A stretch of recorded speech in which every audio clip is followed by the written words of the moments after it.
नमस्कार, स्वागत है आप सभी का। मैं हूं हिमांशु और आप देख रहे हैं हलचल इंडिया। बेबाक खबर तेज असर। आइए नजर डालते हैं आज की खबरों पर। किसान विरोधी बिल को लेकर जहां एक और भारतीय किसान यूनियन के नेतृत्व में चक्का जाम किया गया, तो वहीं समाजवादी पार्टी के पदाधिकारियों द्वारा किसान विरोधी बिल को लेकर ज्ञापन सौंपा गया। दरअसल मामला बागपत के जिला मुख्यालय का है, जहां आज समाजवादी पार्टी के जिला अध्यक्ष बिल्लू प्रधान के नेतृत्व में 11 सदस्यीय टीम ज्ञापन लेकर पहुंची। किसान विरोधी बिल को लेकर समाजवादी पार्टी के लोगों ने महामहिम राज्यपाल के नाम लिखा ज्ञापन एडीएम अमित कुमार को सौंपा। ज्ञापन के माध्यम से अवगत कराया गया कि पार्टी के राष्ट्रीय अध्यक्ष अखिलेश यादव के आह्वान पर सभी मुख्यालयों पर पार्टी की 11 सदस्यीय टीम ज्ञापन दे रही है, जिसमें किसान विरोधी बिल को शीघ्र समाप्त करने की मांग की है। इस दौरान पूर्व राज्य मंत्री हाजी तराबुद्दीन, पूर्व राज्य मंत्री ओमवीर तोमर, डॉक्टर शालिनी राकेश, महिला जिला अध्यक्ष सीमा यादव, नगेंद्र सिंह आदि मौजूद रहे। माननीय राष्ट्रीय अध्यक्ष अखिलेश यादव जी के निर्देश पर जो हमारे समाजवादी पार्टी के राष्ट्रीय अध्यक्ष जी हैं, उनके आह्वान पर जो इस प्रदेश और देश की सरकार ने किसानों के खिलाफ जो अध्यादेश लाए हैं, उसके विरोध में आज हमें आदेश हुआ था कि 11 लोग डीएम साहब के यहाँ पे जाकर महामहिम राज्यपाल के नाम डीएम साहब को ज्ञापन देंगे। ये जो किसानों के खिलाफ इस सरकार ने जो ये अध्यादेश लाए हैं, इसी को देखते हुए हमारे राष्ट्रीय अध्यक्ष जी का आदेश हुआ और हम डीएम साहब के यहाँ पे आए और अभी हमने डीएम साहब को ज्ञापन दिया है।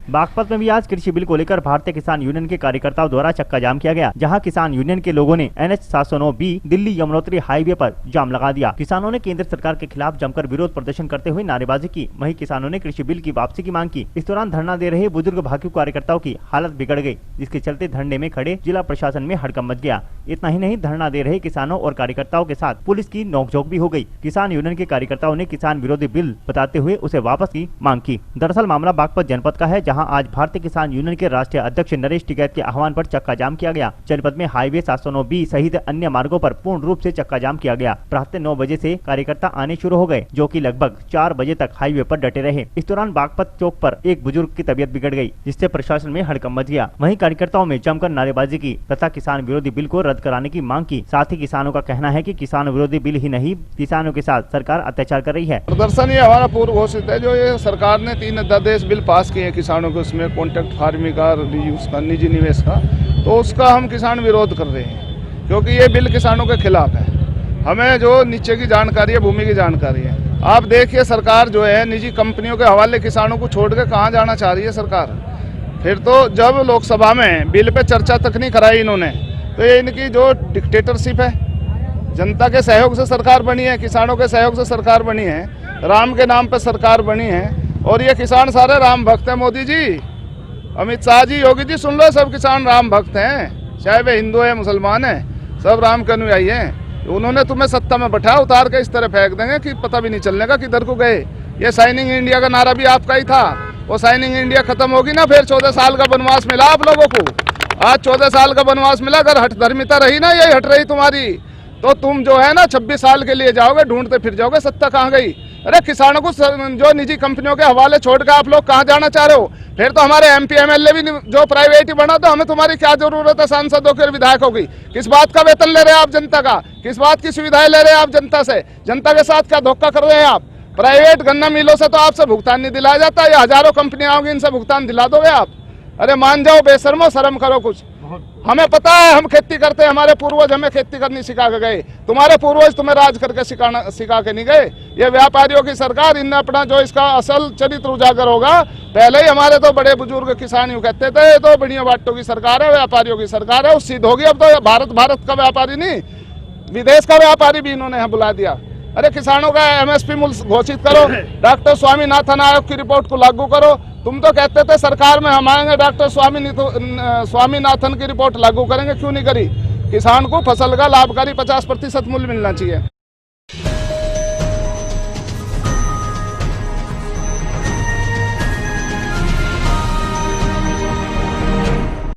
बागपत जनपद के थाना चांदीनगर क्षेत्र के गोना गांव में मुस्लिम समुदाय के उत्पीड़न से परेशान एक बीजेपी नेता व ब्राह्मण परिवार ने घर के बाहर मकान बिकाऊ लिखकर पलायन करने की चेतावनी दी है, जिसके फोटो सोशल मीडिया पर भी वायरल हुए हैं। वहीं एएसपी का कहना है कि मामला दो पक्षों की लड़ाई का है, जिसको लेकर युवक ने मकान बिकाऊ का बोर्ड लगाया है। अब पुलिस पूरे मामले की पड़ताल में जुट गई है। हालांकि दोनों पक्षों में पिछले कुछ दिनों से पानी को लेकर मुकदमा चल रहा है। दरअसल मामला थाना चांदीनगर क्षेत्र के गोना गाँव का है, जहाँ बीजेपी युवा मोर्चा के जिला महामंत्री विकल शर्मा और उनके भाई व अमित शर्मा ने अपने मकानों पर मकान बिकाऊ लिखकर पलायन की चेतावनी दी है, जिसमें बकायदा पोस्टर भी जारी किए गए हैं। पीड़ित परिवार का आरोप है कि गांव के कुछ आपराधिक किस्म व मुस्लिम बिरादरी के तस्कर, जिनके विरुद्ध गैंगस्टर के मुकदमे दर्ज हैं, उनसे उन्हें जान का खतरा है, क्योंकि खेतों में पानी चलाने के दौरान उनका सादिक नाम के शख्स के साथ विवाद हुआ था। मुस्लिम समाज के इन लोगों को ग्राम प्रधान का संरक्षण प्राप्त है, जिसके चलते उन पर ही फर्जी मुकदमा दर्ज करा दिए गए और उन्हें अब परेशान किया जा रहा है, जिसके चलते वह गाँव से पलायन करने को मजबूर है और उन्होंने सीएम से भी सुरक्षा की मांग की है। वहीं पुलिस अधिकारियों के मुताबिक दो पक्षों के बीच पानी चलाने को लेकर विवाद हुआ था, जिसके चलते दोनों पक्षों में विवाद हो चुका है और मुकदमा भी दर्ज है। फिलहाल सीओ को मामले की जांच सौंपी गई है और पुलिस को गांव में भेजा गया है। तारीख को मेरे भाई अमित शर्मा के साथ में पानी चलाने को लेकर विवाद हो गया था साजिद पुत्र नवाबली के साथ। तो जैसे ही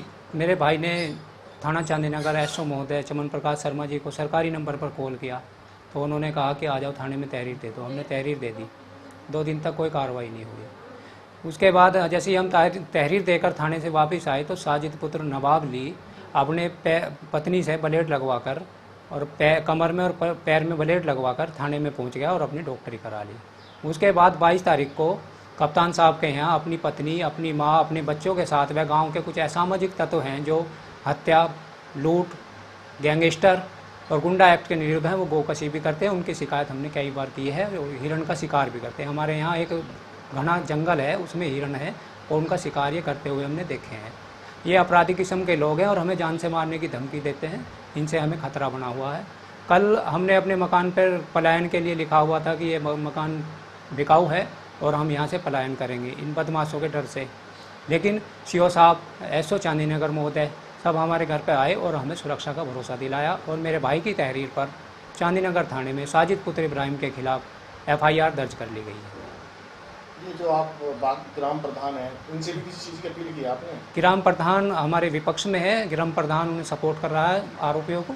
ग्राम प्रधान को अपनी वोटों का लालच है, वो हमें झूठे मामले में फंसाना चाहता है इन लोगों के क्षेत्र के गौना गांव का प्रकरण है, जिसमें कि अमित शर्मा नाम के एक व्यक्ति हैं, जिनका एक साजिद अली जो उनके पड़ोस में खेत है, उनसे पानी को लेकर के आपस में कहासुनी हुई, बातचीत हुई है, जिसमें कि इनके बीच में जो अभियोग पंजीकृत कर दिया गया है अमित शर्मा की तहरीर पर और कार्रवाई, वैधानिक कार्रवाई कराई जा रही है। मौके पर गाँव में पूर्णतः शांति है। क्षेत्र अधिकारी द्वारा मौके का भ्रमण कर लिया गया है और जो भी अपेक्षित वैधानिक कार्रवाई है वो शीघ्र सुनिश्चित कराई जा रही है।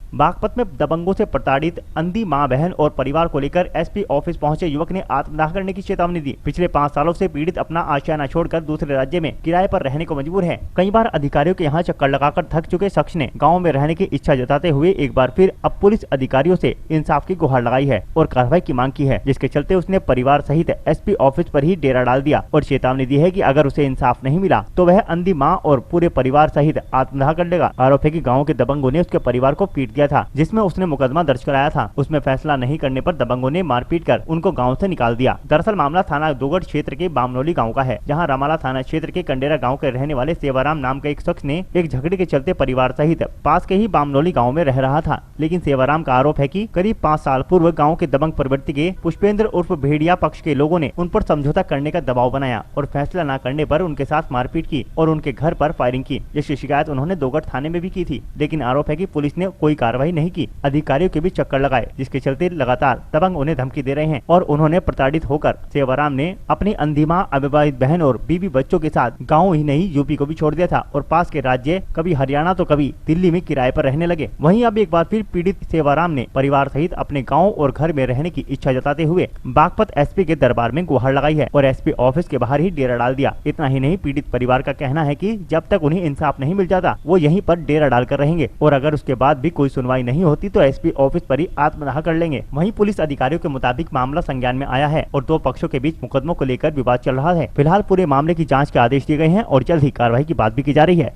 हम एसपी ऑफिस इसलिए आए हैं क्योंकि 5-6 साल से हम गांव बावनोली में रह रहे, कन्नड़ गांव छुटवा दिया था रामधन पुष्पेंद्र भेड़िया ने, झगड़ा कर उसमें मुकदमा हो गया।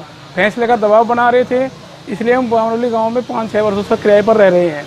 वहाँ पर जाकर इन्होंने मेरी मम्मी को और मेरे बच्चों को पीटा 19 तारीख 8 महीना 2020 को, और कहने लगे गाँव ही नहीं यूपी छोड़कर चले जाओ। और उसके बाद इन्हें 20 तारीख 8 महीना 2020 को रात के लगभग 12 बजे का कुछ मिनट हुई होंगी, उस पर इन्होंने आकर गोलीबारी करी मेन गेट के ऊपर को। उसमें अरविंद, महेश, पुष्पेंद्र भेड़िया, नीरज और भूपेंद्र बाला भी साथ में था। और रात में 112 कॉल लगा, वो नहीं लगा तो हम सुबह उठकर बामनोली चौकी पहुँचे। चौकी पर कोई नहीं मिला तो हम थाने पहुँचे। थाने में हमारी कोई तहरीर नहीं ली गई। वहाँ से उन्होंने जाति सूचक शब्द बोले और हमें भगा दिया। आज एसपी से मिलो, क्या कहा, क्या आश्वासन दिया उन्होंने? आज एसपी साहब ने कहा है कि आपकी सुनवाई हो जाएगी। हमने थाने को अवगत करा दिया है। हम थाने में अवगत करा दिया। हम जब जाएंगे एसपी ऑफिस से, जब हमें न्याय मिल जाए और हमारा घर वापस मिल जाएगा। ये एक मैटर है, एक महिला के द्वारा थाना दोगट पर सूचना दी गई है और प्रथम दृष्टया जानकारी में ये आया है कि उनके द्वारा एक प्रार्थना पत्र दिया गया है एक व्यक्ति के खिलाफ, जिनमें संज्ञान में आया है कि उनका पूर्व में भी इनका आपस में जो मुकदमे कायम है, इनकी आपस की मुकदमेबाजी है। क्षेत्राधिकारी बड़ौत को निर्देशित किया गया है, जांच कर रहे हैं। जैसा जांच में तथ्य सामने आता है नियमानुसार वैधानिक कार्रवाई सुनिश्चित कराई जाएगी।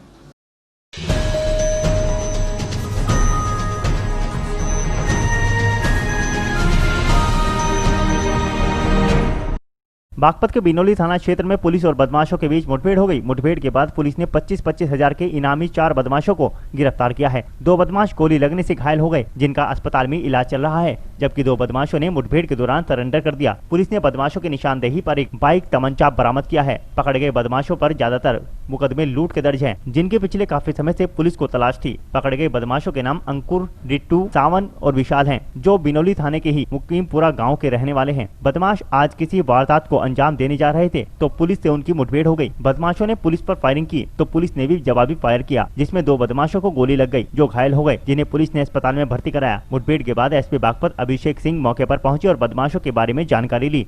जनपद बागपत के थाना बिलौली के ग्राम बिजवाड़ा के पास की नहर पटरी पर अभी पुलिस की मुठभेड़ बदमाशों से, इसमें टोटल 4 बदमाश थे जिन्होंने हमारी चेकिंग को देखते हुए वहां से भागने का प्रयास किया। पुलिस पार्टी ने जब इनका पीछा किया तो इस नहर पटरी पर इनकी दोनों के आपस में मोटरसाइकिल हो गई, जिसमें ये गिर गए। इन्होंने पुलिस पार्टी को अप्रोच करते हुए देखा, उस पर फायरिंग की। रिटेलिएटरी फायर में 2 बदमाश घायल हुए हैं और इसमें बाकी भागे हुए दोनों बदमाश भी आगे से पकड़ लिए गए हैं।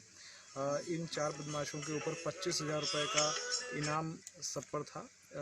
ये जनपद बागपत के थाना बिलौनी में एक लूट की घटना में प्रकाश में आए थे। अभी मौके से यहाँ पर 2 तमंचे और 1 चाकू मिला है। इनके पास से तकरीबन 15 मोबाइल भी बरामद हुए हैं। जो बदमाश पकड़े गए हैं उनसे फौरी तौर पर पूछताछ पता चला है कि इन्होंने बाकी घटनाएं भी की हैं और इन्होंने बताया कि खेखड़ा, चांदी नगर और आसपास के अन्य थाना क्षेत्रों में भी ये कंटिन्यूसली चाकू से वार करके या फिर तमंचे से फायर या तमंचे के बट से वार करके मोबाइल और कैश छीनने की घटनाओं को अंजाम देते थे। क्या कितना इनाम है इनके ऊपर? क्या इन सब पर 25-25 हजार रुपये का इनाम था। किसी गैंग से ताल्लुक रखते हैं? अभी सबकी छानबीन की जा रही है कि क्या ये किसी अन्य गैंग से भी ताल्लुक रखते हैं या यहाँ पर इन्होंने और कितनी घटनाएं की। मुठभेड़ में घायल भी हुए बदमाश? हाँ, इसमें मुठभेड़ में 2 बदमाश घायल हुए हैं। एक का नाम अंकुर है, एक का नाम विशाल है।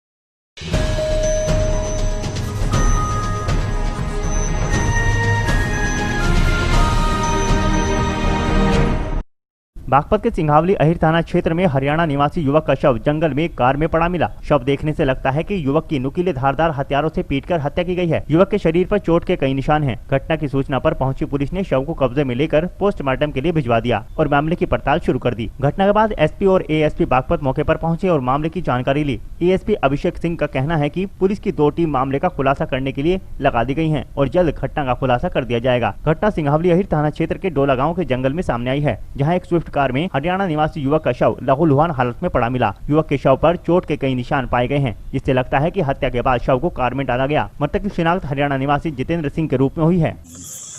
यहाँ जनपद बागपत के थाना सिंघावली अहिर ग्राम डौला के पास एक सियाज गाड़ी लावारिस स्थिति में बरामद हुई है। ये ईंट के खेतों के जो रूरल रोड कच्ची रास्ता है वहाँ पर मिली है। वहाँ पर पुलिस ने जब सर्च किया तो उसमें एक 24-25 साल के युवक की डेड बॉडी मिली है। युवक की पहचान जितेंद्र नाम से हुई है और जिसकी रिहाइश सोनीपत की बताई जा रही है और उसका बॉडी को मोर्चरी भेज दिया गया है पोस्टमार्टम के लिए और उसके परिवार से संपर्क किया जा रहा है।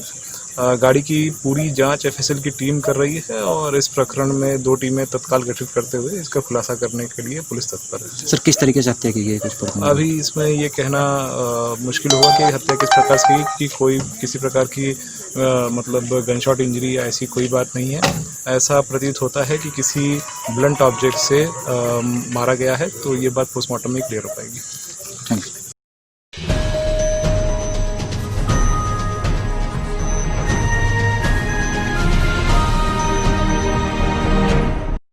आज के बुलेटिन में इतना ही। कल फिर होंगे हाजिर कुछ नई और ताजा खबरों के साथ। देखते रहिए हलचल इंडिया, बेबाक खबर तेज असर।